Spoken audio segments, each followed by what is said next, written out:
Even from the outside, it's clear. The hundreds showing up beat to a different drum. But stepping inside this packed Reading auditorium is like walking into another world. Here, outlandish ideas like weather warfare and climate engineering, in other words, weather control, are accepted as basic fact. Climate engineering is the greatest single assault on the environment ever launched by humanity, without question. Dane Wigginton, lead researcher for Geoengineering Watch, is sounding the alarm. It's a responsibility. It's not an option. It's an obligation. Look in the center, between the wing plumes. His group claims this grainy, shaky video is part of a mountain of evidence they've uncovered. We have a secondary disbursement showing shadowy government forces are using planes to secretly spray fine particles of heavy metals like aluminum into the sky. The tankers fly at lower altitudes because they carry a larger payload. The purpose, they believe, is to block some of the sun's direct rays from reaching the Earth, a desperate attempt to slow global warming. The list of corroborating material we have is immense, including lab tests that prove the same elements named in geoengineering patents, aluminum, barium, and other heavy metals, are raining down on us in absolutely massive quantities. If you're skeptical, this won't help. Dane claims the spraying he says is happening off the coast of California comes with an incredibly severe side effect. The heavy metal particles, he says, are blocking rainfall, effectively steering our rain somewhere else, leading to their shocking truth.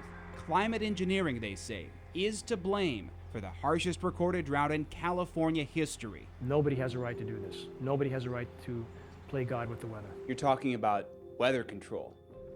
Yes, we are. You know, that sounds crazy. To an outsider, this sounds impossible. It sounds like science fiction. You can't interfere with the climate system, putting aerosols, fine particles into the atmosphere, without affecting the rain. Can't do it. And so what you're saying is that this drought is being directly caused. There's no question. The connection is inarguable. Is that at all plausible? Is it even possible?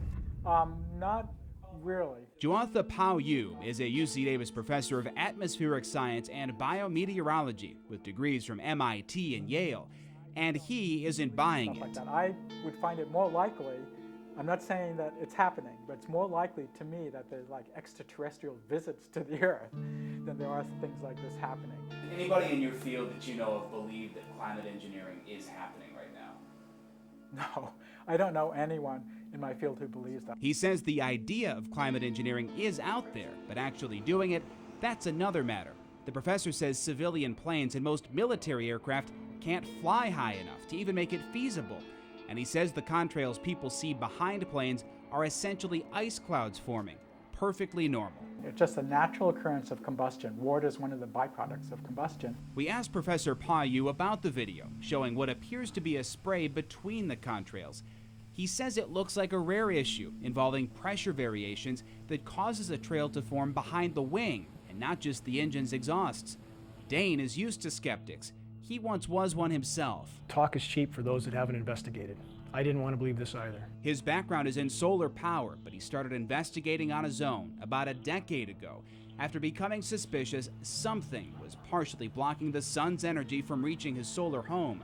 Dane decided to go public. I can't not do this. It's the last thing I ever wanted to do. I'm not a political person. I'm not an activist. I'm simply a father that wants his children to have a future. His cause is gaining more attention. On this night in Reading, more than 1,000 people showed up from all over the country. There's no regulations associated with geoengineering. The panel included a former California Fish and Game biologist, a former U.S. Forest Service biologist, and a U.S. Navy veteran. I've spoken to NOAA scientists face-to-face who've told me off the record that they know this is going on, but they're afraid to speak out because they have no First Amendment protection. I've been in the field with USDA soil scientists, same. I've been told by congressional representatives, same. The underground movement has more than its share of critics, scientists who dismiss the weather control claims as pseudoscience, conspiracy theory talk without reliable evidence. But the negative things we like to find reasons for, and conspiracy theories are one of the ways to try and find a reason for it when we don't fully understand what's going on. Dane is 100% certain climate engineering is happening, completely convinced it is causing the drought. The truth, he says, will cause a global shockwave. The data backs that up. I've already bet my life on this fact. And again, those who doubt this is going on, those who want to deny it, Those who are in fact protecting their paychecks and pensions by denying it will not be able to much longer. The damage is too cataclysmic. There'll be no hiding this issue for much longer.